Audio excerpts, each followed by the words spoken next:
एक तास खरं तर काळ बनून आलेला होता हा, आणि या एक तासामध्ये काय घडलं हे आता पोलिसांच्या समोर आलेलं आहे जबाबाच्या माध्यमातून. पण आरोपीच्या संदर्भात सुद्धा माहिती येणार आहे. हा व्हिडिओ 14 जानेवारी दुपारी 2:42 आहे. 14 जानेवारीच्या रात्री एक व्यक्ती शाहरुख खानच्या घरात डोकावण्याचा प्रयत्न करत होती.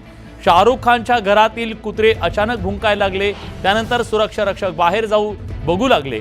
त्यानंतर शाहरुखच्या सुरक्षा रक्षकांना ती शिडी दाखवण्यात आली, जी त्या व्यक्तीने शाहरुख खानच्या घरात डोकावण्याचा सुद्धा प्रयत्न केला होता आणि त्यात ती वापरली होती असं कळतंय. बघा, हा एक नवा व्हिडिओ समोर आलाय.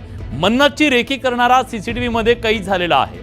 मन्नत हा शाहरुख खानचा बंगला आहे आणि अतिशय तगडी तिथली सुरक्षा व्यवस्था आहे. असं असताना सुद्धा एका व्यक्तीनं त्या घराची रेकी करण्याचा प्रयत्न केला.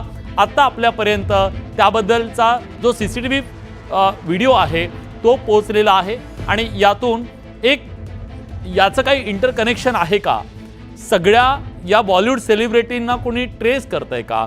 कारण याच्या आधी सलमान खानला आलेली धमकी, त्याच्या घरावर झालेला गोळीबार, त्याच्यानंतर बाबा सिद्दीकीवर झालेला गोळीबार आणि त्यानंतर त्यांची झालेली हत्या, त्याचबरोबर सैफ अली खान याच्यावर झालेला जीवघेणा हल्ला आणि त्याचवेळी मन्नतच्या बाहेर झालेली रेकी, या सगळ्याचं काही कनेक्शन आहे का? पोलीस या सगळ्याचा तपास करतायत. यातलं इंटरकनेक्शन समजून घेण्याचा ते निश्चित प्रयत्न करत असतील. यामागे कोण आहे हे समजून घेण्याचा प्रयत्न करत असतीलच निश्चितपणे.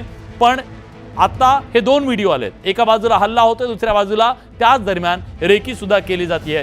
त्यामुळे पोलिसांना आता या व्हिडिओच्या माध्यमातून हा नवा आरोपी सापडतो का हे पाहणं महत्त्वाचं आहे.